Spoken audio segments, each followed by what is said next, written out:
47페이지에 6번 보겠습니다. 성경에는 금식 기도가 나옵니다. 금식 기도는 어떨 때 하는가? 다니엘서 찾아주세요.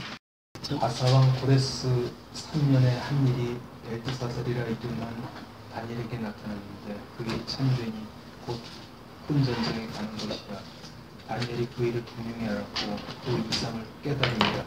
그때 나 다니엘이 세 일의 동안을 슬퍼하며 세 일이가 차기까지 좋은 떡을 먹지 아니하고 고기와 포도주를 입에 넣지 아니하며 또 기름을 바르지 아니하니라.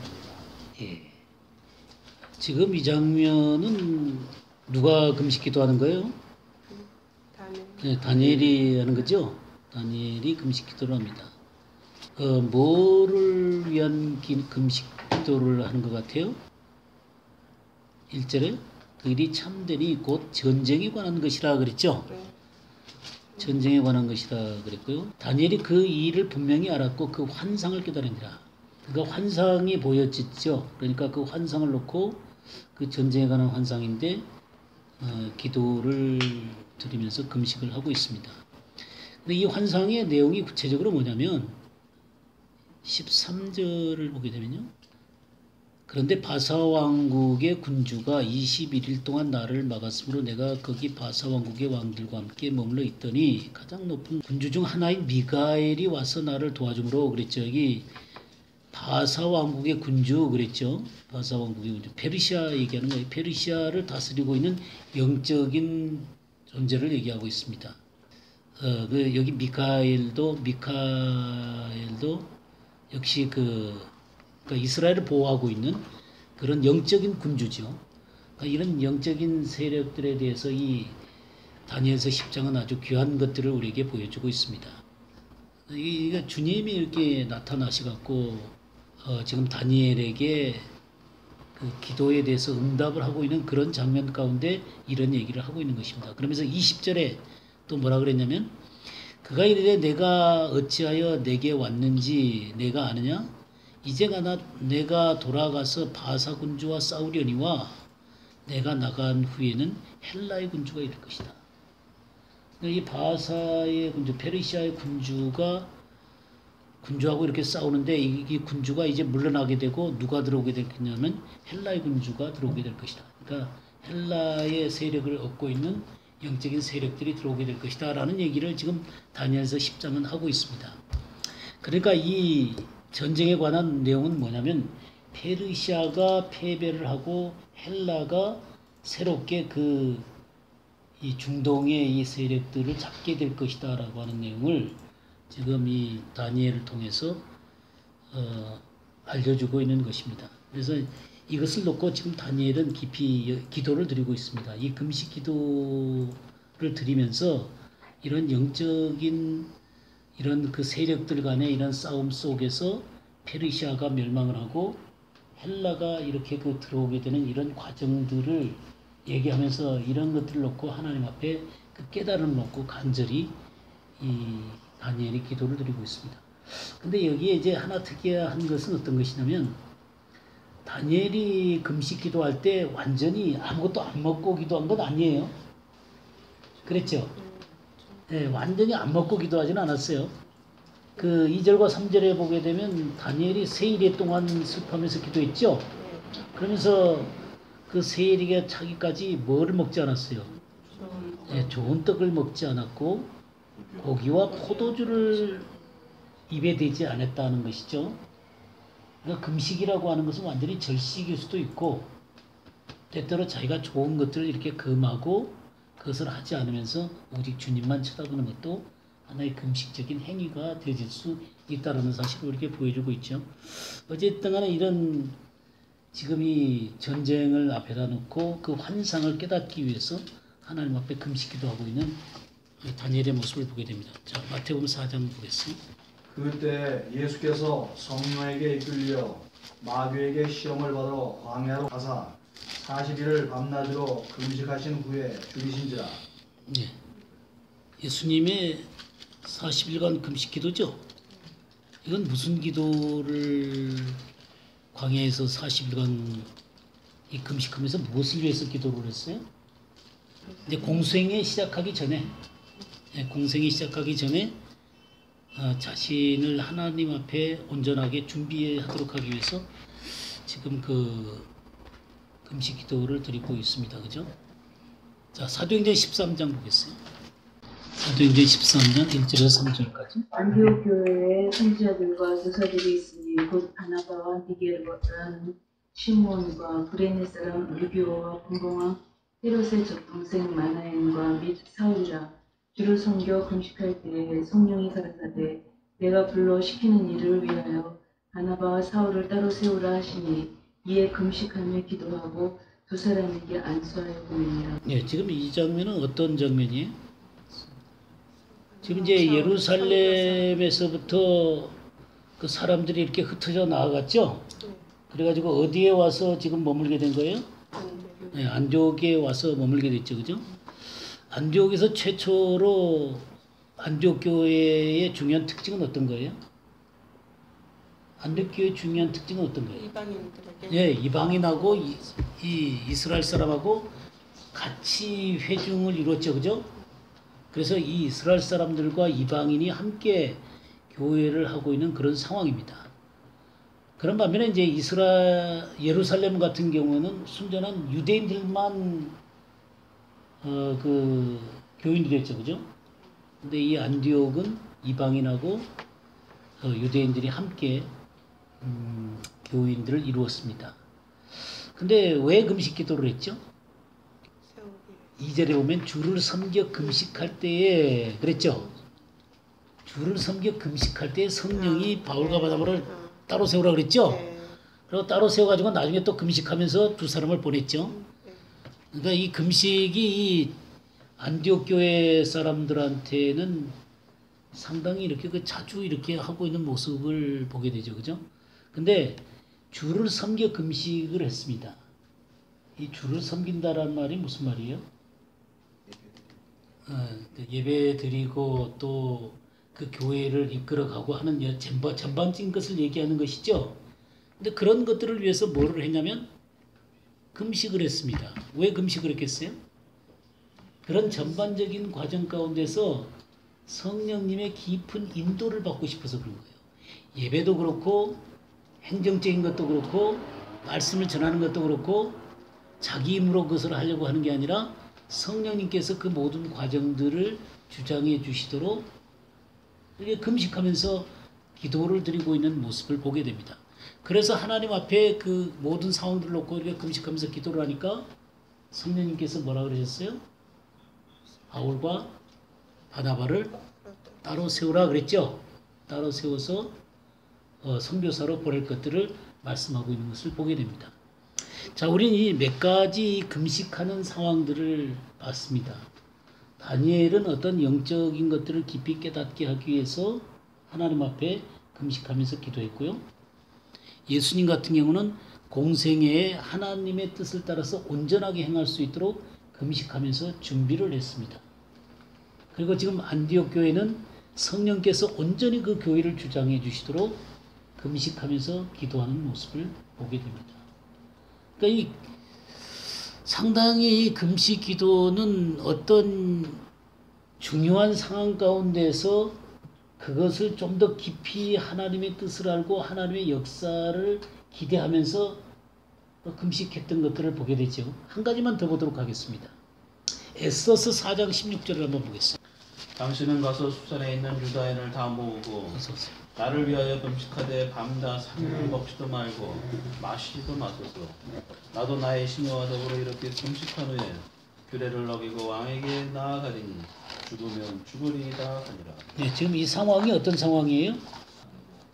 예, 하만이 지금 누구를 죽이려고 하고 있는 거예요?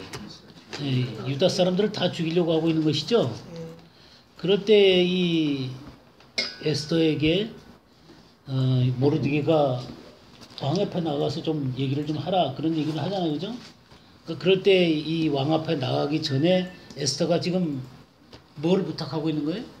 예, 금식 기도를 부탁하고 있습니다. 그러면서 3일간 금식하고 난 다음에 죽음을 무릅쓰고 왕 앞에 나가겠다. 이런 것들을 보게 됩니다. 자, 우리가 이 금식 기도를 보게 되면 어떤 나라의 운명이라든가 또 예수님이 공생애를 하기 전에 자기 자신을 하나님 앞에 온전하게 순종할 수 있도록 하기 위해서 기도하고 있는 장면이라든가 이 안디옥 교회가 성령의 이끄심을 받도록 하기 위해서 금식 기도를 하고 있거나 또 영적인 것들을 깊이 깨닫도록 하기 위해서 다니엘이 금식하면서 기도하는 장면들을 보게 됩니다. 근데 금식들 해보셨어요? 금식 해봤죠? 금식 기도 해보셨죠? 네. 다들 해봤을 거라고 생각해요. 저도 이 금식 기도를 하면서 하나님 앞에 이제 3일간 금식하면서 7개의 기도 제목을 가지고 간 적이 있어요. 그래서 하나님 앞에 이제 금식하면서 기도를 하는데 기도원에서 3일간 금식하는 동안에 6개가 응답이 됐어요.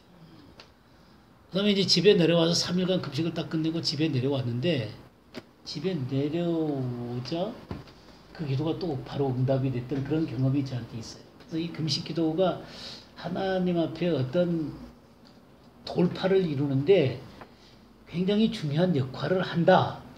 그건 제가 느끼고 있습니다. 느끼고 있고 아마 여러분들도 그런 느낌, 그런 경험들이 있을 것입니다. 그러면 이런 질문을 제가 하나 더 해볼게요. 신앙생활이 뭐예요? 신앙생활. 우리가 이제 지금 신앙생활 하고 있으시죠? 물론 이제 금식이라는 것도 신앙생활의 한 부분이겠죠. 그죠? 근데 금식기도도 신앙생활의 한 부분이에요. 그럼 신앙생활이라는 게 뭐예요? 내가 교회를 다닌다. 교회를 다니는 게 신앙생활입니까? 그러니까 신앙생활이라고 하는 것은 내가 주님을 향해서 걸어가는 것이잖아요. 그죠?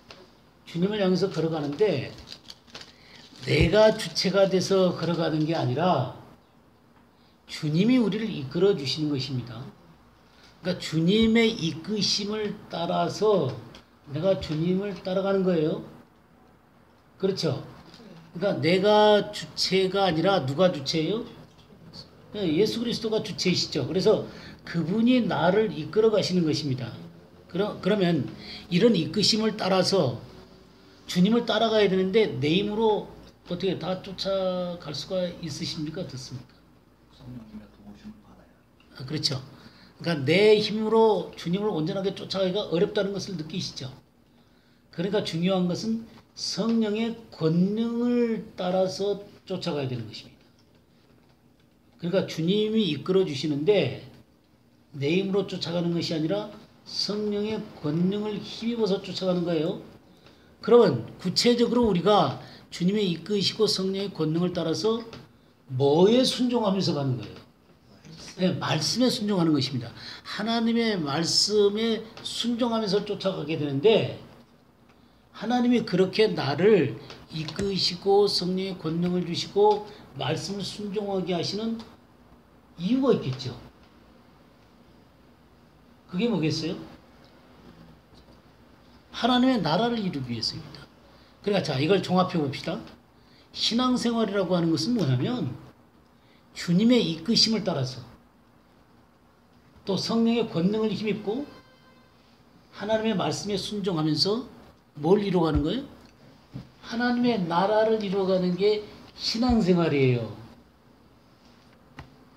자, 그러면 내가 금식 기도를 한다. 금식 기도를 한다라고 하는 것도 이 신앙생활의 한 부분입니까? 그렇죠. 그러면 금식이라고 하는 것은 금식과 기도가 합해진 거죠. 오늘 뭐 처음 오셨는데 금식 기도부터 얘기를 해서 좀 그렇습니다. 뭐 금식과 기도가 합해진 거예요. 그러면 금식 기도하고 기도하고 근본적인 건 같습니까? 틀립니까? 어떤 것이 틀려요? 어떤 것이 같고 어떤 것이 틀린 것 같아요? 금식과 기도, 금식 기도와 기도가 그냥 우리가 이제 예수님께서 그 변화선상에서 오셨다가 계셨다가 이제 내려오셨을 때 거기 그 귀신 들린 아이 하나가 있는 아버지가 와갖고 고쳐달라 그랬죠. 근데 그때 제자들이 못 고쳤죠. 그래서 주님이 고쳐주시고 난 다음에 하신 말씀이 있어요. 네. 성경에 뭐라 그러냐면 기도와 금식 외에는 우리 마가복음 9장 한번 보시죠. 9장 29절을 보겠어요. 이르시되 기도 외에 다른 것으로는 이런 유가 나갈 수 없느니라. 예, 지금 우리나라 성경에는 기도 외에 그랬죠. 근데 이 킹 제임스 성경에는 뭐라고 되어 있는지 아세요? 예, 기도와 금식 외에 그런 말씀이 있어요. 그러니까 금식이라는 말이 여기 붙어 있습니다. 기도와 금식 외에 이런 거 나갈 수 없느니라. 그러니까 기도나 금식 기도나 근본적인 의미는 같은 거예요. 같지만 금식 기도는 뭐가 포함되는 거냐면 금식이 포함되는 거잖아요. 이 금식을 하게 됨으로 말미암아 내가 하나님 앞에 이 문제를 놓고 정말 진실되고 진지한 마음으로 정말 하나님 앞에 깊이 나아가고 있다라는 표현을 금식을 통해서 하고 있는 것입니다. 그런데 내가 금식 기도를 하건 뭐를 하든지 간에 이 금식 기도에 그리고 기도에 가장 중요한 것은 뭐겠어요? 내가 기도를 하는 중요한 이유, 그리고 금식 기도를 하는 중요한 이유가 뭐겠어요? 그럼 기도하시죠? 하나님께 나아가기만 하면 돼요? 자, 우리 신앙생활에서 가장 중요한 게 금식 기도를 하거나 가장 중요한 게 뭐냐면 하나님과 만나야 됩니다. 이게 본질이에요. 내가 기도를 하고 금식 기도를 하는데 하나님하고 만나지를 못해요. 그러면 나는 지금 허공에다 하고 있는 것입니다. 자, 중요한 문제는 가장 본질적인 것은 뭐냐면 하나님과 내가 금식 기도를 하건 하나님을 만나야 되는 것입니다. 그리고 만날 뿐만 아니라 이 만남으로 인해서 실제적인 하나님의 나라가 거기에 어떻게 해야 돼요? 임해야 되는 것입니다.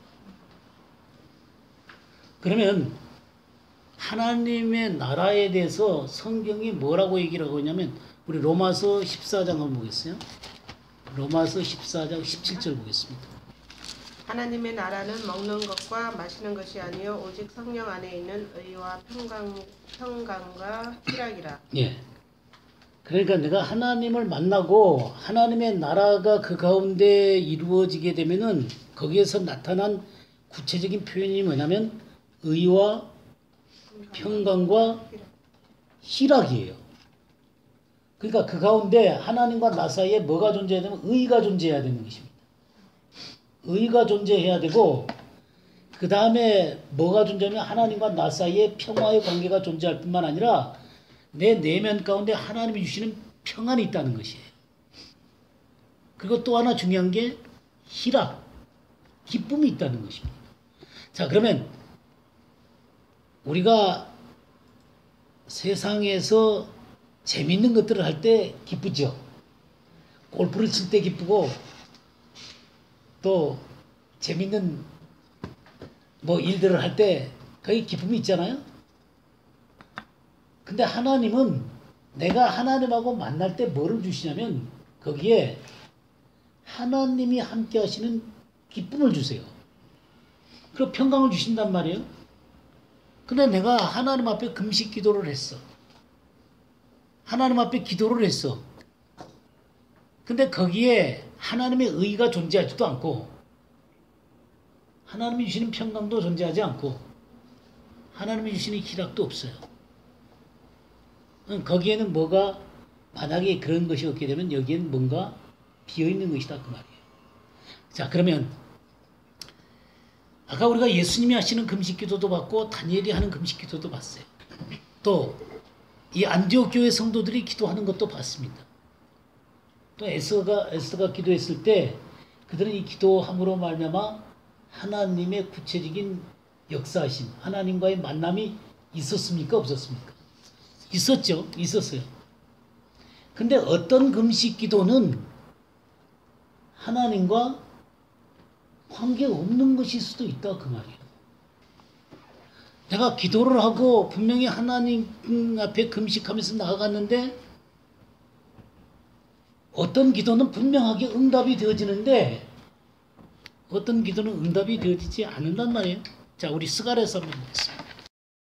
스가랴서 7장 1절에서 7절을 한번 보도록 하겠어요.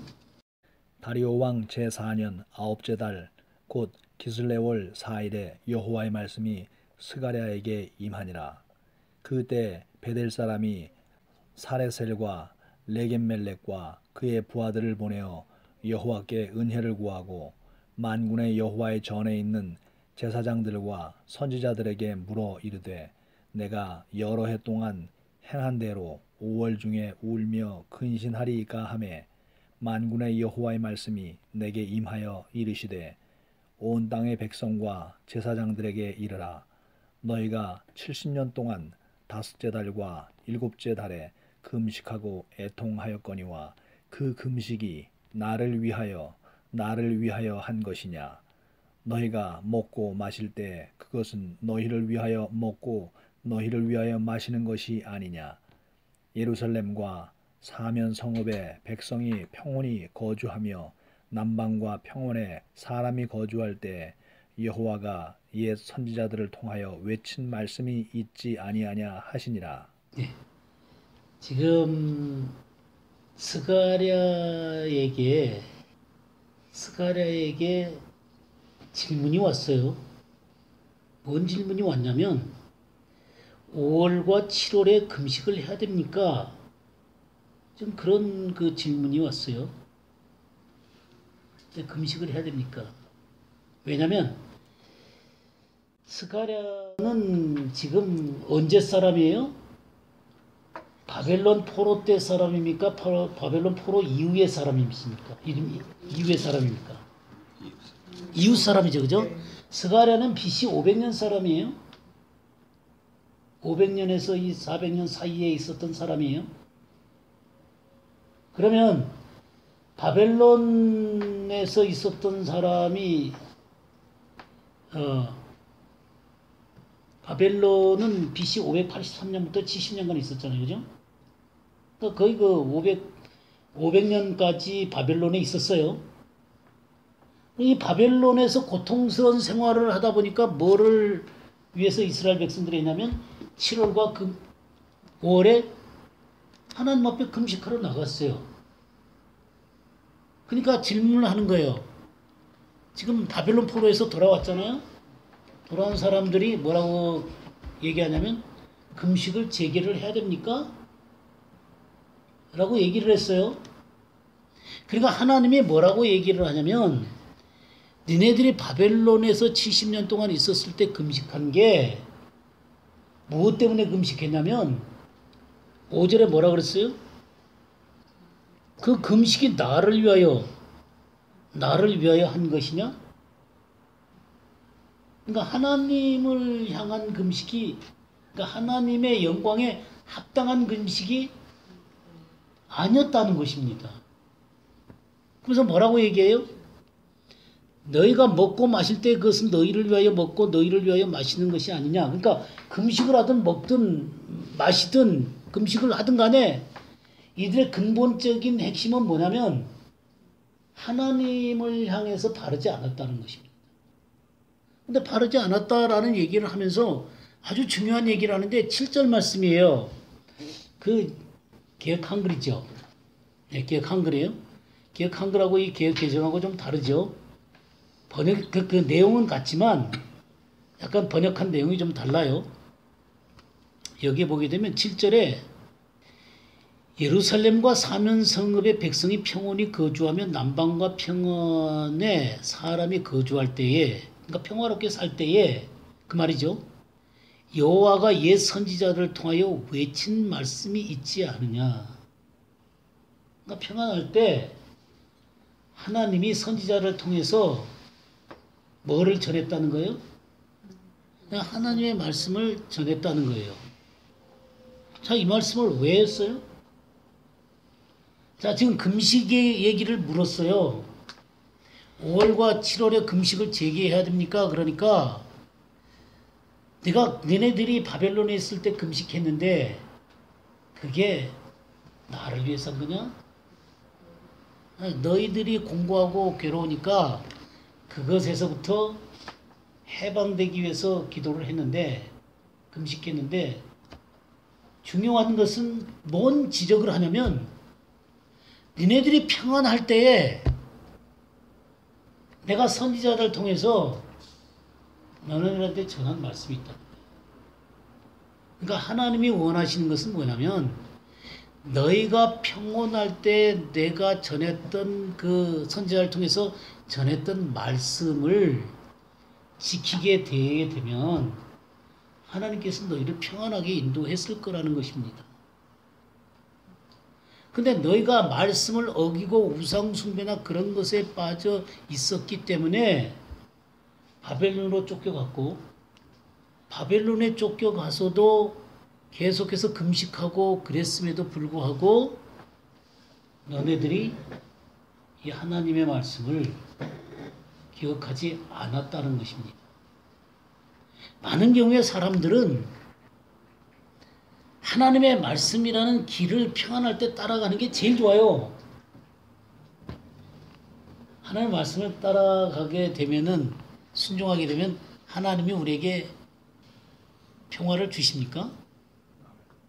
평화를 주시죠. 근데 이들이 하나님의 말씀을 따르지 않았기 때문에 바벨론이 쳐들어와서 이들이 바벨론 포로로 70년간 잡혀갔죠. 그래서 그들이 애통하고 고통스러워하면서 금식하면서 기도를 했어요. 그때조차도 이들은 그 금식의 진정한 내용이 하나님을 향해서 바르게 선 게 아니라 자신의 문제들을 해결하고 싶어서 계속 기도를 했다라고 하는 것이에요. 그러니까 진정한 초점은 어디에 있어야 된다는 얘기예요? 그냥 하나님의 말씀을 지켜서 그 가운데 하나님과 더불어 동행해야 되는데 너네들이 이것을 하지 않음으로 말미암아 바벨론에 쫓겨갔는데 바벨론에서조차도 너네들이 금식한 진정한 이유가 너네들의 문제 해결하고 싶어서 했다는 거죠.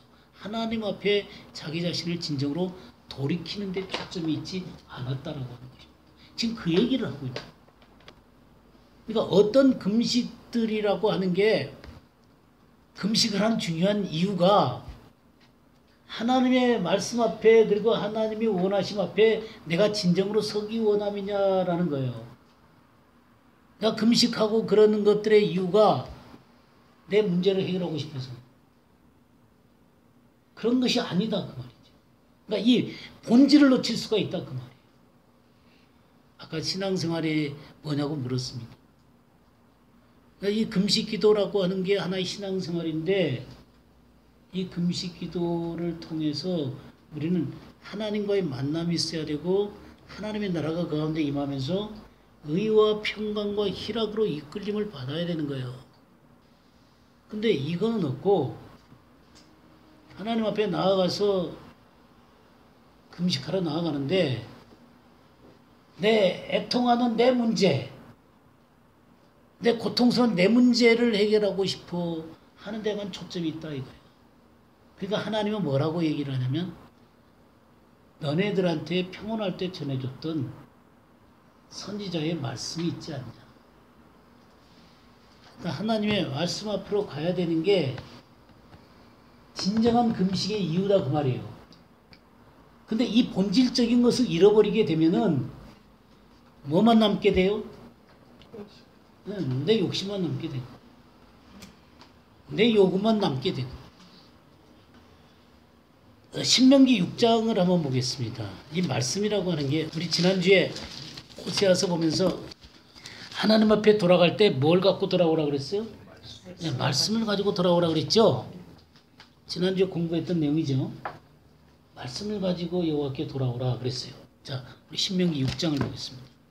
24절 25절을 한번 보겠습니다. 여호와께서 우리에게 이 모든 규례를 지키라 명령하셨으니 이는 우리가 우리 하나님 여호와를 경외하여 항상 복을 누리게 하기 위하심이며 또 여호와께서 우리를 오늘과 같이 살게 하려 하심이라. 우리가 그 명령하신 대로 이 모든 명령을 우리 하나님 여호와 앞에서 삼가 지키면 그것이 곧 우리의 의로움이니라 할지니라. 예, 신명기 6장 24절 25절입니다. 24절 무슨 내용이에요? 여호와께서 우리에게 이 모든 규례를 어떻게 하라 그랬어요? 지키라 그랬죠. 그렇게 명령을 했습니다. 그렇게 지키는 중요한 이유가 뭐예요? 하나님 여호와를 경외하는 거죠. 경외하니까 하나님께서 그들에게 뭐를 주셨어요? 항상 복을 누리게 하셨죠. 또 여호와께서 우리를 오늘과 같이 살게 하려 하심이니라. 오늘과 같이 살게 하려 하심이라. 오늘이라고 하는 건 현재를 얘기하는 거예요. 현재. 살게 하려 합니다. 하야. 이 히브리어로 하야예요. 하야. 생명의 삶이에요. 생명의 삶. 그러니까 이 명령을 지키라고 이렇게 하신 중요한 이유는 하나님을 경외하고 복을 누리고 오늘이라는 시간에, 지금이라는 이 시간, 그러니까 우리가 살고 있는 지금이라는 현재, 이 시간에 생명의 삶을 위해서 하나님 말씀을 지키라는 거예요. 언제요? 오늘, 현재 이 시간. 하나님의 말씀을 지킴으로 생명의 삶을 사는 거예요. 그 금식이라는 게 내 문제를 해결하려고 하는 게 아니라 어디로 가야 되는 거냐면 하나님과의 만남 가운데로 가야 되고 하나님의 말씀 가운데로 가서 거기에 그 말씀 앞에 서게 되는 거예요. 그렇게 되면 하나님을 경외하고 항상 하나님 복을 주신다고 그랬잖아요. 그리고 이 사람들이 되어지는 게 뭐냐면 생명의 삶을 살게 된다는 거예요. 바로 이 현재의 시간에 생명의 삶을 살게 된다 그 말이에요. 그래서 여기 또 뭐라 그러냐면 우리가 그 명령하신 대로 이 모든 명령을 우리 하나님 앞에서 삼가 지키면 그랬죠. 삼가 지키면. 이 지킨다는 게 샤마르죠. 샤마르.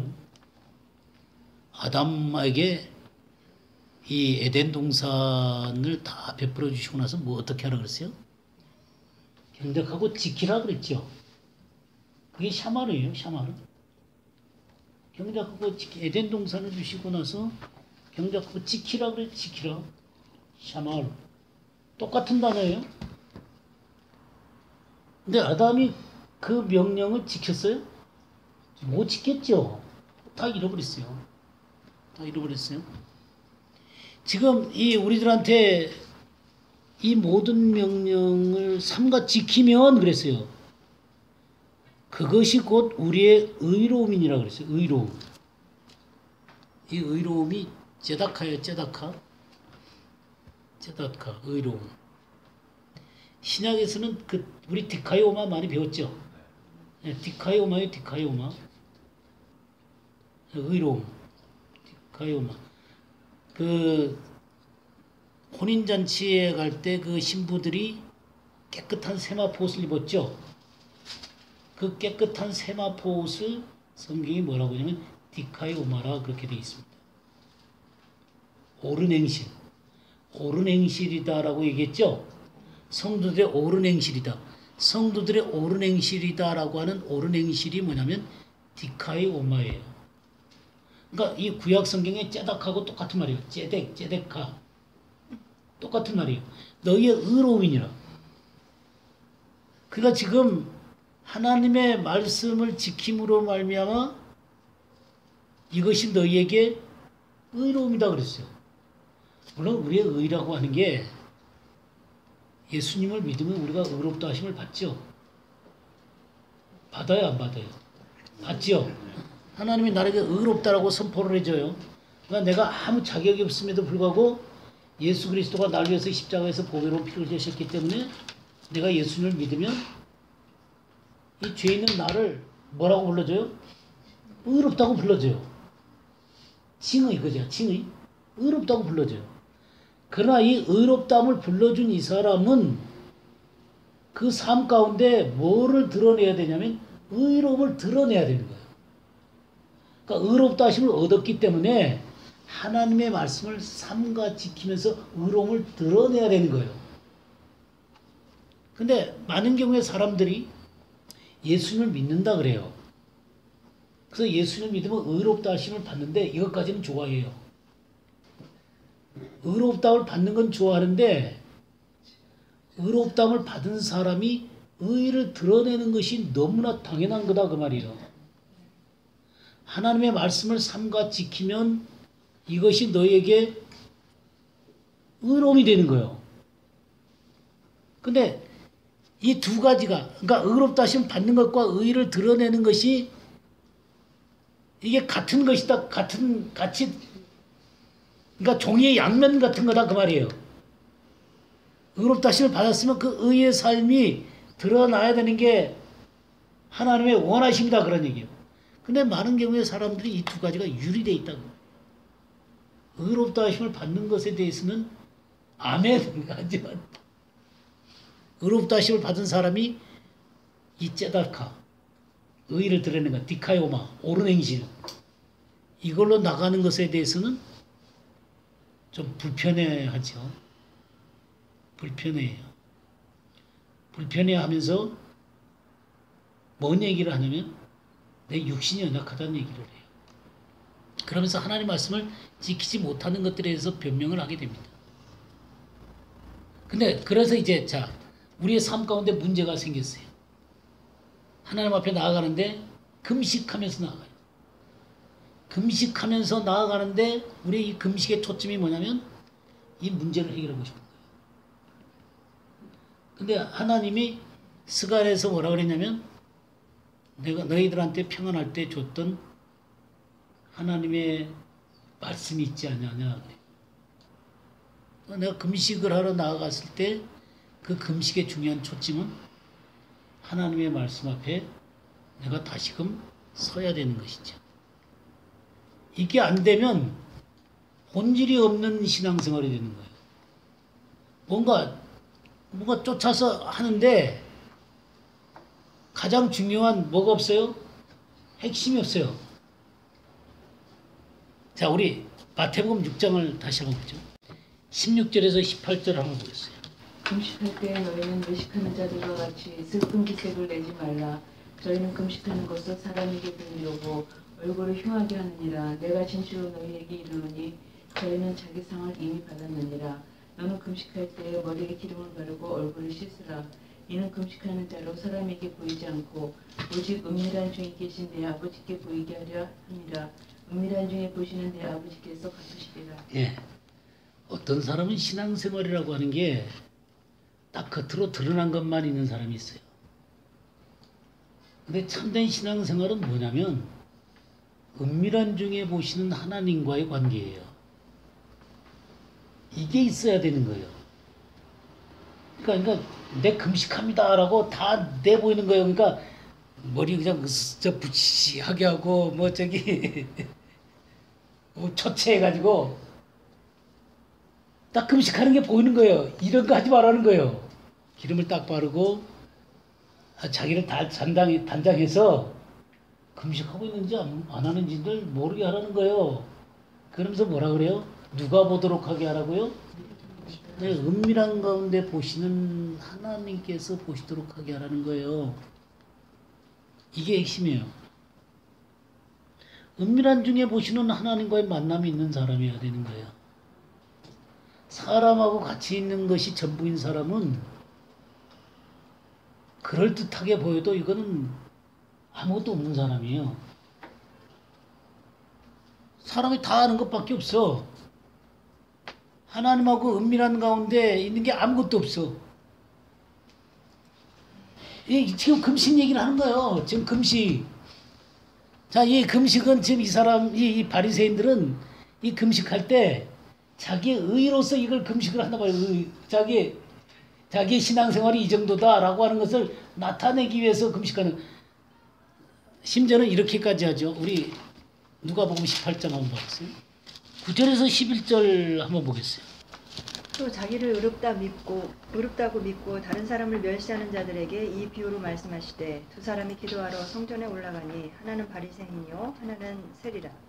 바리새인은 서서 따로 기도하여 가로되 하나님이여 나는 다른 사람들을 곧 토색, 불의, 간음을 하는 자들과 같지 아니하고 이 세리와도 같지 아니함을 감사하나이다.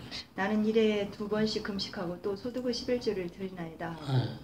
자, 이 정도 사람이면 여러분 우리 교회에서 이 정도 하면 이 사람은 어떤 사람이에요? 토색하지 않고 불의하지 않고 가늠하지 않고 저 세리와도 같지 않고 일에 2번씩 금식하고 소득이 11조 드리고 자, 이 정도 되는 사람이면 교회에서 어떻게 인정받겠어요? 이 대단한 사람이죠. 진짜 아니 2번씩이나 금식을 하지 11조 드리지 뭐 생활 깨끗하지. 그러면 사람들이 야, 저 사람은 진짜 신앙이냐.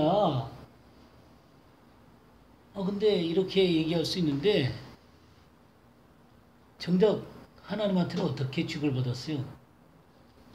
근데 그 다음에 이제 세리가 있었잖아요. 그죠? 13절 14절 읽어주세요. 더 읽어주세요. 세리는 멀리 서서 감히 눈을 들어 하늘을 우러러보지도 못하고 다만 가슴을 치며 가로되 하나님이여 불쌍히 여기옵소서 나는 죄인이로소이다 하였느니라. 내가 너희에게 이르노니 이 사람이 저보다 의롭다 하심을 받고 집에 내려갔느니라. 무릇 자기를 높이는 자는 낮아지고 자기를 낮추는 자는 높아지리라 하시니라. 예.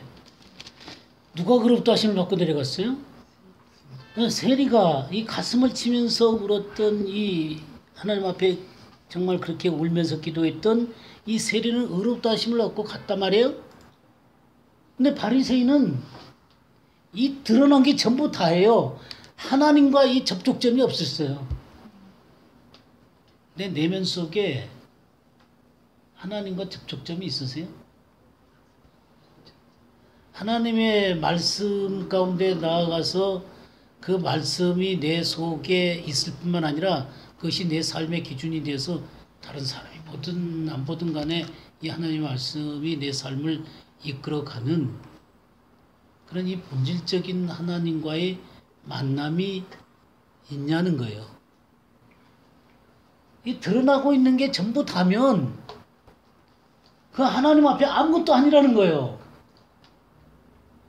그러면 이 세리가 정말 깊이 낮아져서 난 죄인이라고 이렇게 애통해하면서 하나님이 주시는 것만을 바라봤던 이 세리의 낮아짐, 그러니까 내 속에 있는 이 내 의가 부서져 버린, 내가 이것도 했고 이것도 했고 이것도 했습니다라는 것들이 부서져 버린, 그래서 하나님의 긍휼받기는 내가 설 곳이 없습니다라고 고백하는 사람이 낮은 사람이에요. 하나님이 이 사람을 만나는 거예요. 근데 많은 경우에 신앙생활이라고 하는 것을 뭐를 하냐면 내가 이거를 했습니다. 내가 이걸 했습니다. 이렇게 하면서 그것을 신앙생활로 제시를 한다 이 말이에요. 근데 하나님은 하나님과 만난 사람을 귀하게 여긴단 말이에요. 하나님과 만난 사람, 아까 제가 만남을 얘기했죠? 하나님이 찾아오는 사람은 뭐냐면 자기의 의의 껍데기가 깨진 사람이 그냥 팍 엎드려져 갖고 하나님의 긍휼밖에 기다릴 수 없는 그런 사람이 하나님을 만나는 거예요. 그러면 내가 하나님을 처음 만날 때도 그렇지만 계속해서 하나님과 더불어 동행할 때도 이 낮아진 가운데서 하나님의 말씀을 겸비하게 순종하면서 쫓아가는 사람을 하나님께서는 지속적으로 만나시는 거예요. 근데 나 이만큼 했습니다. 자기를 높이는 것들에 대해서는 주님이 아니다 이거예요. 자, 그러면 이렇게 이 하나님의 나라는 하나님의 나라는 이게 낮아지는 사람들의 것이에요. 자기가 없는 사람의 것이에요. 오직 하나님 것만 인정하는 사람이 하나님 나라를 소유하게 돼요. 자, 그러면 이 낮아진 이 누가복음 18장에 이 세리가 하나님의 긍휼하심이 세리 가운데 임했던 것처럼 이 누가복음 18장 한번 더 보겠습니다. 18장 1절에서 8절을 좀 보도록 하겠습니다.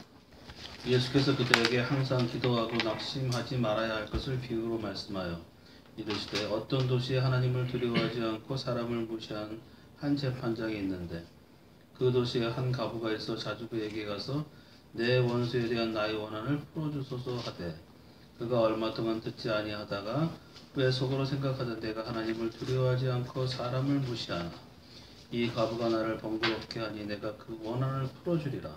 그렇지 않으면 늘 와서 나를 괴롭게 하리라 하였느니라. 주께서 또 이르시되 불의한 재판장이 말한 것을 들으라. 하물며 하나님께서 그 밤낮 부르짖는 택하신 자들의 원한을 풀어주지 아니하시겠느냐. 그들에게 오래 참으시겠느냐. 내가 너에게 이르노니 속히 그 원한을 풀어주시리라. 그러나 인자가 올 때 세상에서 믿음을 보겠느냐 하시니라. 예. 구약 시대 때 그 하나님이 긍휼히 여기는 사람들이 어떤 사람들이었어요? 과부. 하나님이 그들의 남편이다 그랬죠? 고아. 하나님이 그들의 아버지다 그랬죠? 또 긍휼히 여겼던 사람들이 이방인이었어요. 그래서 뭐 이렇게 그 유대인들 같은 경우에는 밭에 가서 이렇게 그 밭갈이를 하잖아요. 이 추수하잖아요. 추수하고 나면 땅에 떨어진 것들은 죽지 않습니다. 그리고 끝에 좀 남겨둬요. 끝에 남겨두는 중요한 이유가 뭐예요? 이 과부나 고아나 또 이 이방인들이 와서 먹을 수 있도록 남겨두는 거예요. 그래서 이제 하나님은 고아나 이 과부나 또 이방인이나 이런 존재들이 하나님의 긍휼하심이 드러나게 되는 하나님 나라의 중요한 개념들이에요. 이게 과부처럼 낮은 사람들, 고아처럼 낮아진 사람들. 그 하나님 앞에 자기가 아무것도 없는 사람들을 하나님 나라로 끌어들이시는 게 하나님의 원리예요. 하나님 나라의 원리인 것입니다. 지금 이 누가복음에서도 계속해서 지금 얘기하는 게 지금 세리가 하나님 나라에 들어왔어요. 지금 과부가 또 기도를 드리고 있습니다. 그럼 우리는 이렇게 생각할 때 이 굉장히 불쌍한 사람들을 하나님께서 긍휼히 여기시구나 이렇게 생각하겠지만 이 진정한 의도는 뭐냐면 이 세리 같은 마음을 갖고 있는 사람들, 과부같이 하나님 앞에 정말 나와서 하나님을 붙드는 사람들을 하나님이 찾는다는 것을 보여주고 있는 거예요. 지금 이 하나님의 나라에는 이런 과부가 들어가는 거예요. 바리새인이 들어가지 못하고 과부가 들어가는 거예요. 근데 이 과부가 항상 기도하고 낙심하지 말아야 된다면서 이 비유로 말씀을 했는데 과부의 기도 제목이 뭐냐면 과부가 불의한 재판관에 가서 얘기한 내용이 뭐예요? 3절에 원수에 대한 나의 원한을 풀어주소서 그랬단 말이에요. 과부의 문제는 뭐예요? 원수에 대한 원한이에요. 원수에 대한 원한이 뭐죠? 원수에 대한 원한. 그러면서 7절에 이런 얘기 하잖아요. 하물며 하나님께서 그 밤낮 부르짖는 택하신 자들의 원한을 풀어주지 아니하시겠느냐. 이제 과부의 원한이 누구의 원한이 됐어요?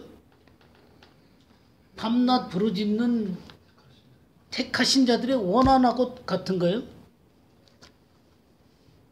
속히 그 원한을 풀어주시리라 그랬어요. 자, 우리는 과부의 이 문제가 원수에 대한 원한입니다만은 이 누가복음에서 진짜 얘기하고 싶은 것이 뭐냐면 이 원한의 내용이 뭘까요? 원수가 회방하고 있는 하나님 나라의 원한을 얘기하는 것입니다. 이 원수는요, 헬라어로 안티디코스예요. 안티디코스. 안티란 말은 반대하는 거예요. 반대. 안티크라이스트 하면은 뭐가 되는 거예요? 적그리스도가 되는 것이죠? 반대하는 거예요. 안티. 이 디코스는 디케. 옳은 것을 얘기하는 거예요. 옳은 것.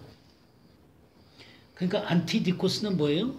옳은 것의 반대편에 서 있는 자. 오르신 주님과 반대편에 서 있는 자. 누구예요? 사탄이에요. 사탄. 이 밤낮 부르짖는 자의 택하신 자의 원한. 이 문제가 뭐냐면 그들이 망쳐놓은 하나님의 나라예요. 하나님의 나라. 그냥 누가 나한테 잘못해갖고 나의 복수심이 이를 갈아가지고 하나님 앞에 와갖고는 하나님 저 복수를 해결하기 위해서 이거 기도하는 거 아니에요. 지금 원수의 원한, 이 문제는 택하신 자의 원한으로 바뀌었다는 것들을 여러분 잘 보셔야 돼요. 밤낮 부르짖는 택하신 자들의 원한. 그래서 이 택하신 자들이 밤낮 하나님 앞에 부르짖어요. 뭘 놓고 부르짖겠어요? 그의 나라와 그의 의를 모아서 구하라 그랬잖아요. 여러분 속에 이 하나님의 나라와 의를 향해서 밤낮 부르짖는 택하신 자들의 원한이세요? 아니면 내 복수예요? 내 이 복수. 내가 잘 살고 잘 먹고 잘 해결되는 이 문제에 초점이 있으십니까? 아니면 밤낮 부르신 자의 그 하나님 원수가 회방해 놓은 이 하나님의 나라를 놓고 밤낮 부르신 자의 택하신 자들의 원한, 이것이 굉장히 중요한 문제예요. 완전히 두 사람 초점이 다른 겁니다. 그죠? 내 복수를 위해서 기도하는 것하고 이 원수에 대한 이 원한, 그러니까 하나님 나라가 회방한 이 하나님 나라를 놓고 기도하는 사람의 초점하고 이게 같겠어요? 근데 잘 보세요. 거기에 8절 다시 보겠어요. 내가 너에게 이르노니 속히 그 원한을 풀어주시리라. 그러나 인자가 올 때에 세상에서 믿음을 보겠느냐? 자, 인자가 올 때에 주님이 다시 오실 때겠죠, 그죠? 주님이 다시 오실 때에 이 원한을 놓고 하나님 앞에 밤낮 부르짖는 자의 택하신 자의 기도를 드릴 수 있는 사람이 많다는 것입니까? 적다는 것입니까? 네, 그 믿음을 갖고 믿음을 보겠느냐? 세상에서 믿음을 보겠느냐? 이런 기도를 드리는 사람은 어떻다는 거예요?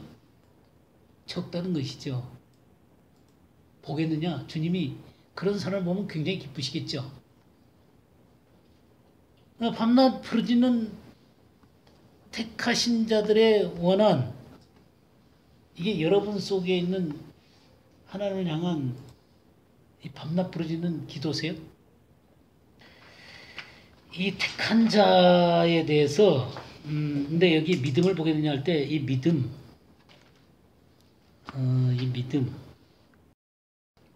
그러면 인자가 올 때 그랬죠. 인자가 올 때 우리는 보통 이제 금방도 제가 말씀드리기를 주님이 다시 오실 때 이렇게 얘기했습니다만은 사실 이 문제는 더 정확하게 얘기하면 이런 거예요. 뭐냐면 이 택하신 자들의 밤낮 부르짖는 원한이 해결되는 그때를 얘기하는 거예요. 그러니까 우리는 뭐 마지막 때가 돼가지고 주님이 오시면 그 원한이 모두가 다 풀겠죠. 완전히 완성된 하나님의 나라가 되겠죠.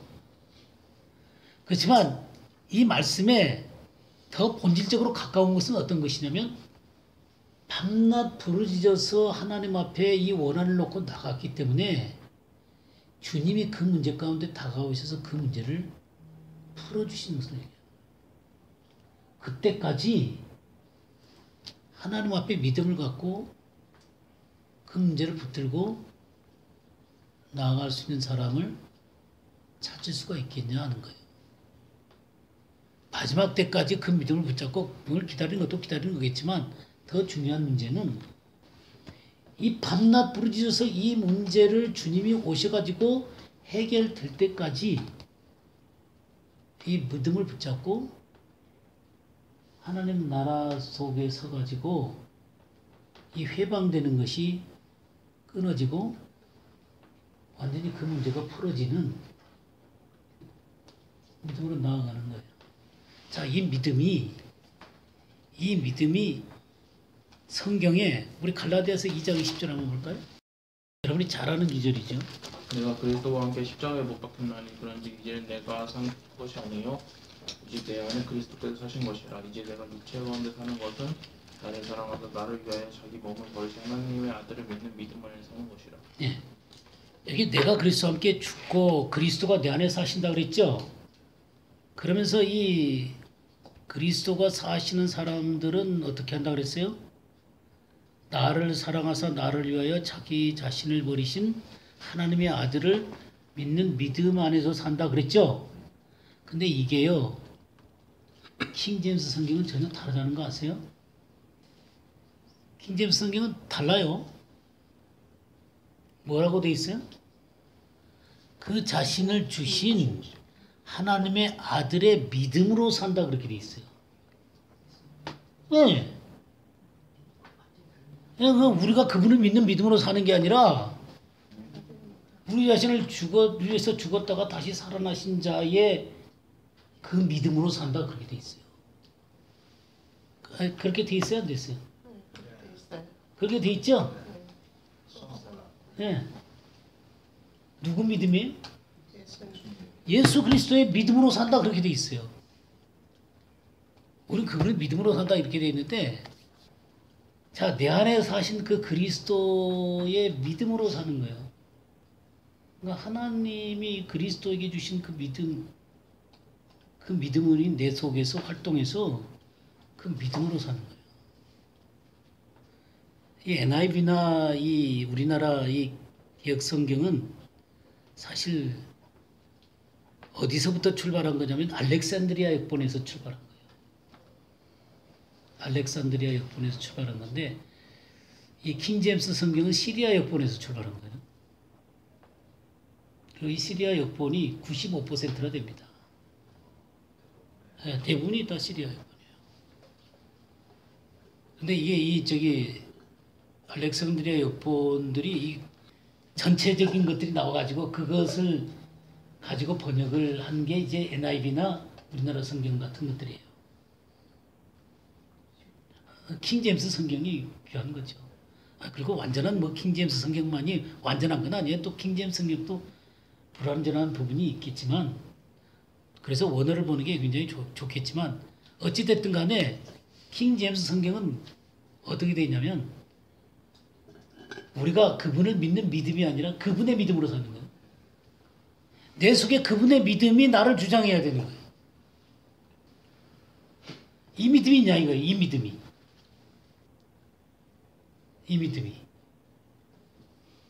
그러니까 이 믿음이 있는 사람들은 밤낮 부르짖는 자의 택하신 자들의 그 기도예요. 그러니까 이런 믿음을 갖고 밤낮 부르짖어서 주님이 올 때까지, 그 문제를 풀어주실 때까지 이 하나님 나라를 놓고 기도하는 사람이에요.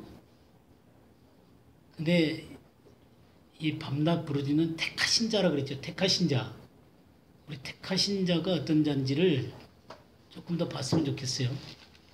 마태복음 22장을 보겠어요. 혼인잔치를 벌려놓고 사람들을 막 모아왔죠. 그런 거 아시죠? 여러분 대부분 알기 때문에 이거 끝까지 다 읽지 않겠어요.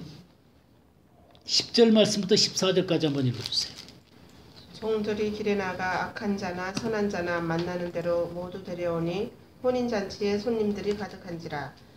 임금이 손님들을 보러 들어올새 거기서 예복을 입지 않은 한 사람을 보고 이르되 친구여 어찌하여 예복을 입지 않고 여기 들어왔느냐 하니 그가 아무 말도 못하거늘 임금이 사환들에게 말하되 그 손발을 묶어 바깥 어두운 데에 내던지라.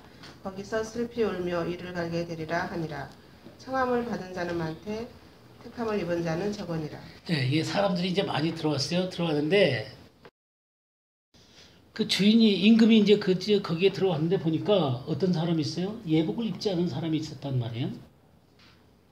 그러니까 왜 예복을 입지 않고 여기 왔냐? 그러니까 아무 말도 할 수가 없죠. 왜냐하면 그 잔치에 참여할 수 있는 조건이 뭐냐면 예복을 입는 거란 말이죠. 주인이 참 엄격한 말씀을 했어요. 사원들에게 말할 때 그 손발을 묶어서 바깥 어두운 데에 내던지라.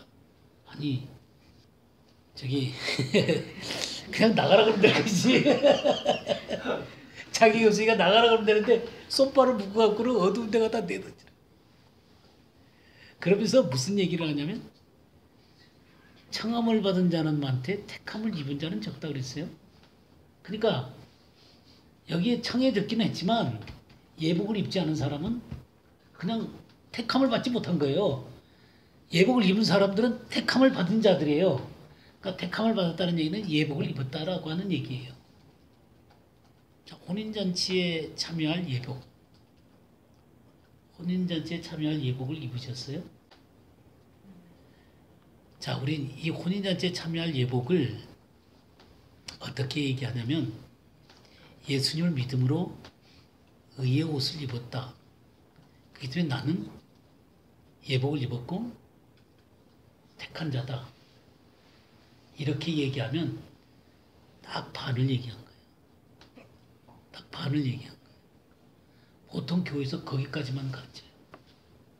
교회에서는 거기까지만 가르칩니다. 그럼 중요한 건 예복을 입어야 되겠죠? 예복을 입어야 되겠죠? 그럼 예복이 뭔지 우리 요한계시록 19장 한번 보겠습니다. 19장 6절에서 10절까지 한번 읽어보겠습니다. 또 내가 들으니 허다한 무리의 음성과도 같고 많은 물소리와도 같고 큰 우레소리와도 같은 소리로 이르되 할렐루야 주 우리 하나님 곧 전능하신 이가 통치하시는도다. 우리가 즐거워하고 크게 기뻐하며 그에게 영광을 돌리세.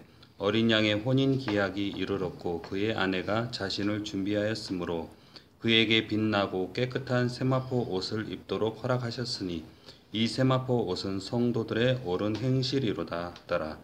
천사가 내게 말하기를 기록하라. 어린 양의 혼인잔치에 청함을 받은 자들은 복이 있도다 하고 또 내게 말하되 이것은 하나님의 참되신 말씀이라 하기로 내가 그 발 앞에 엎드려 경배하려 하니 그가 나에게 말하기를 나는 너와 및 예수의 증언을 받은 내 형제들과 같이 된 종이니 삼가 그리하지 말고 오직 하나님께 경배하라. 예수의 증언은 예언의 영이라 하더라. 네. 지금 여기 혼인잔치가 나오죠. 아까 마태복음 22장에도 혼인잔치가 있었죠. 네. 그 혼인잔치에 누가 준비됐냐면 아내가 준비가 됐어요. 근데 아내가 준비가 됐는데 뭘로 준비했냐면 그에게 빛나고 깨끗한 세마포 옷을 입도록 하셨으니 이 세마포 옷은 성도들의 옳은 행실이다 그랬어요. 이게 디카요마예요. 예복이죠. 그러니까 이 혼인잔치에 참여할 수 있는 사람은 이 깨끗한 세마포 옷을 입은 사람이에요.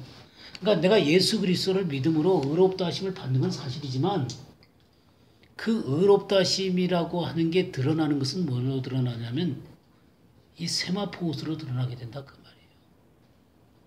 성도들의 옳은 행실로 드러나게 된다 그 말이에요. 자, 내 옷이 지금 깨끗한 세마포 옷으로 이렇게 단장되어지는 것이 바로 이 혼인잔치에 들어가는 예복이다 그 말이에요. 근데 우리는 어떻게만 배워왔냐면 내가 예수님을 믿음으로 말미암아 의롭다 하심을 받았기 때문에 택하심을 받았고 이 혼인잔치에 참여할 수 있는 자격이 있다라고 얘기한다 그 말이에요. 근데 여기 지금 이 말씀에는 뭐라고 돼 있어요? 이 깨끗한 세마포 옷으로 준비됐다 그랬죠? 그게 뭐라 그랬어요? 성도들의 옳은 행실로다. 디카요마 썼어요. 디카요마. 이 디카이오마가 어디에 썼냐면 우리 로마서를 한번 내보겠습니다. 로마서 5장 18절. 그런즉 한 범죄로 많은 사람이 정죄에 이른 것 같이 한 의로운 행위로 말미암아 많은 사람이 의롭다 하심을 받아 생명에 이르렀느니라. 예, 여기 의로운 행위 있죠. 한 범죄로 많은 사람이 정죄에 이른 것 같이 한 의로운 행위로. 이게 무슨 한 의로운 행위는 뭐예요? 예수님의 십자가죠. 이 한 의로운 행위로 말미암아 많은 사람이 의롭다 하심을 받아 생명에 이르느냐. 이 예수님의 이 의로운 행위가 디카이오마예요. 이 디카이오마라고 하는 게 어떤 의미냐면 하나님의 뜻 앞에 온전한 순복이에요. 그러니까 십자가는 예수님이 겟세마네에서 내 원대로 없이고 아버지 원대로 되기를 원합니다라고 기도했죠. 그렇게 해서 짊어진 게 십자가죠. 바로 그거예요, 그거. 내 뜻을 포기하고 예수님의 아버지의 뜻을 받아들인 이 행위. 이게 바로 십자가예요. 이게 바로 디카이오마예요. 그러니까 이 디카이오마가 지금 요한계시록 19장에는 뭘로 썼어요? 성도들의 옳은 행실로 썼어요. 똑같은 단어예요. 자, 우리 마태복음 한번 해보겠습니다. 마태복음 3장 14절 15절 한번 볼까요? 요한이 이르되 내가 당신에게서 세례를 받아야 할 터인데 당신이 내게로 오시나이까. 예수께서 대답하여 이르시되 이제 허락하라. 우리가 이와 같이 하여 모든 의를 이루는 것이 합당하리라 하시니 이에 요한이 허락하는지라. 예, 여기 이 모든 의를 이룬다 할 때 이 의가 디카이오마입니다. 디카이오시네 나오죠. 오마나 같은 뜻이에요. 그러니까 지금 예수님이 세례를 받으러 오니까 요한이 너무 놀라갖고 어떻게 나한테 세례를 받으려고 그럽니까? 그러니까 그렇게 해서 네가 세례를 받는 것이 하나님의 의를 이루는 것이다. 그러니까 하나님의 의를 이루기 위해서 예수님은 기꺼이 요한에게 세례를 받았습니다. 그게 하나님의 뜻 앞에 순복이에요. 이게 의예요, 의. 그러니까 지금 성도들의 옳은 행실을 할 때 바로 이게 디카이오마예요. 그래서 택하셨다라고 하는 게 아까 우리가 봤지만 예복을 입은 사람들이 택함을 입은 자들이에요. 그들의 밤낮 부르짖는 자들의 기도를 그 원한을 풀어주시겠다 그랬죠. 근데 인자가 올 때에 세상에서 믿음을 보겠냐 이 말이에요. 그러니까 이 원한을 풀어줄 때까지 정말 하나님 앞에 붙들고 그 문제를 풀어내는 이 택하신 자, 이 주님을 맞이할 이 예복을 입을 수 있는 자, 이런 자를 보겠냐 이거예요. 이 예수님의 믿음을 갖고 삶을 살며 내가 그리스도와 함께 죽었다고 인정하면서 그리스도의 믿음을 갖고 이 세상에서 하나님의 뜻을 쫓아서 하나님의 나라를 향해서 밤낮 부르짖는 택하신 자들의 그런 원한을 풀어달라고 기도하는 그런 사람을 보겠냐 그 말이에요. 근데 그 예복을 입지 않았을 때 주님이 어떻게 했어요? 손발을 묶어가지고 그냥 바깥 어두운 데다가 던져버렸단 말이야. 우리는 신앙생활을 예수님을 믿는다는 것을 주님을 믿음으로 의롭다 하심을 받아서 이제는 만사 오케이로 자꾸 생각을 하는 사람들이 많은 것 같아요. 그러다가 혼인잔치에 참여를 했는데 주님이 오셔갖고 야, 너 왜 예복을 입지 않았냐? 그러면 뭐라고 얘기하겠어요? 내가 예수님을 믿고 의롭다 하심을 얻는 것은 사실이에요. 사실인데 그것이 진짜 사실은 뭐냐면 의롭다 하심을 입은 사람이 그 의를 드러내는 삶을 사는 거예요. 이게 없는데 내가 예수님을 믿음으로 의롭다 하심을 받았다라고 하는 게 그것만 강조를 하게 되면 그게 진짜 예수님의 믿음으로 사는 거냐 그 말이에요. 금식 기도라는 게 그런 것이다 그 말이에요. 내가 금식 기도를 하는데 내게 있는 문제만을 해결해 달라고 금식 기도도 하고 막 야단을 치는데 부흥을 달라고 그러고 막 기도를 하는데 그 얼마나 많이 우리가 기도를 했어요? 근데 지금 대한민국이 지금 어때요? 엉망이잖아요. 그렇게 난리 피면서 여의도에서 기도하고 어디서 기도하고 그냥 그 미스바 기도를 하고 진짜 금식 기도에 대해서 주님 말하면서 내가 평온할 때 너에게 전했던 선지자를 통해서 전했던 말씀이 있지 않냐. 하나님의 말씀을 따라서 그 말씀으로 자신을 단장하는 이 삶이 없는데 그 난리를 피워서 뭐 하냐는 거예요. 봉사를 하고 11조를 내고 금식을 하고 수많은 것들을 하는데 하나님하고의 만남. 그래서 하나님의 말씀에 순복하고 걸어가는데 거기에 먹고 마시는 것이 아니라 하나님의 나라는 의와 평강과 희락이 있는데 이 의와 평강과 희락이 존재하냐 그 말이에요. 그러니까 이 본질을 잃어버리고 본질은 없는데 껍데기만 무성한 거예요.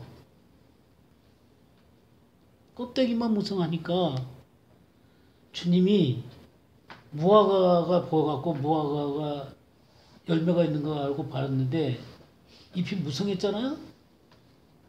근데 먹을 게 없어요. 그러니까 무화과를 저주하잖아요. 그래서 이스라엘이 멸망한 거예요.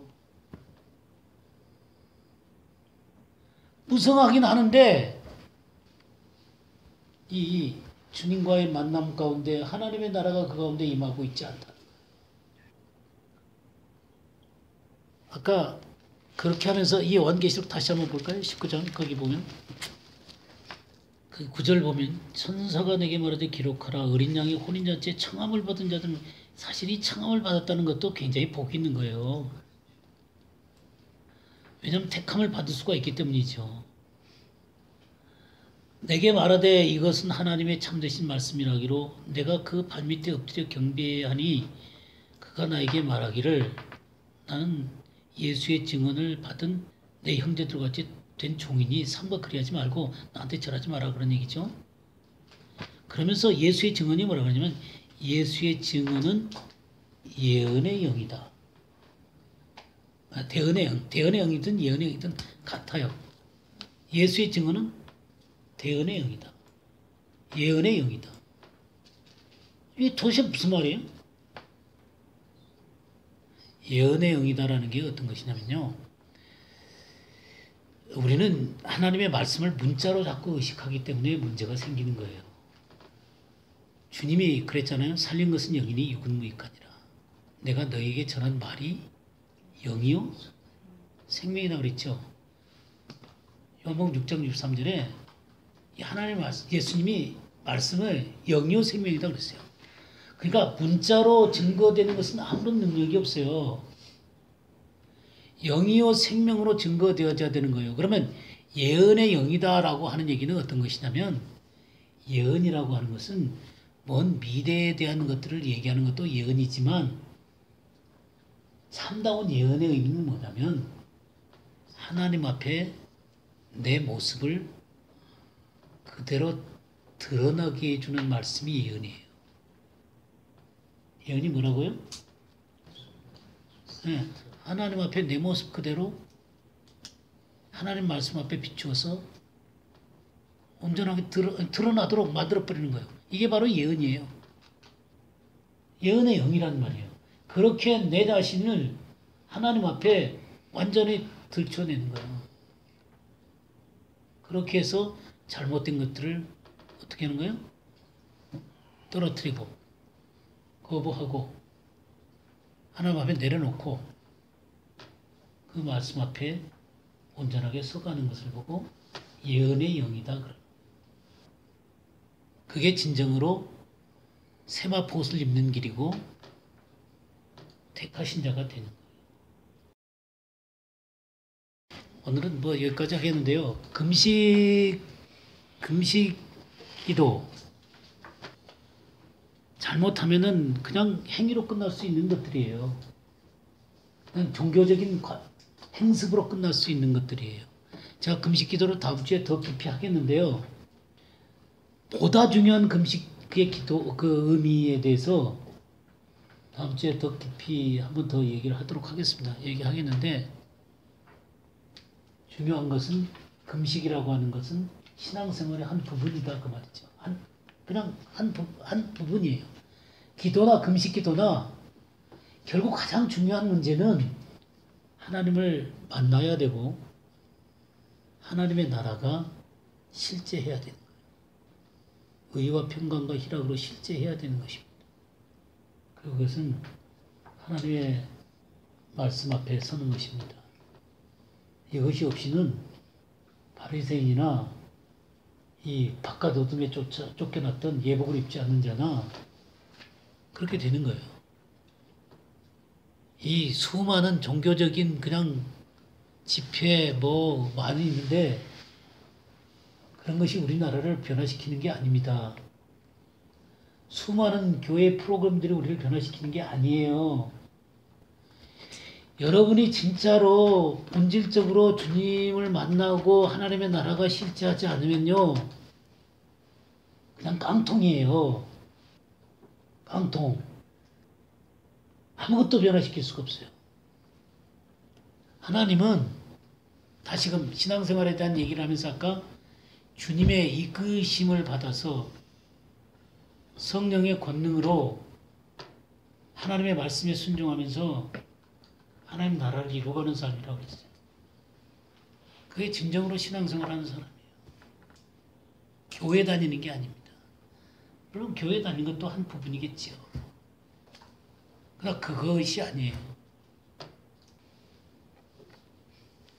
오늘은 여기까지 하죠.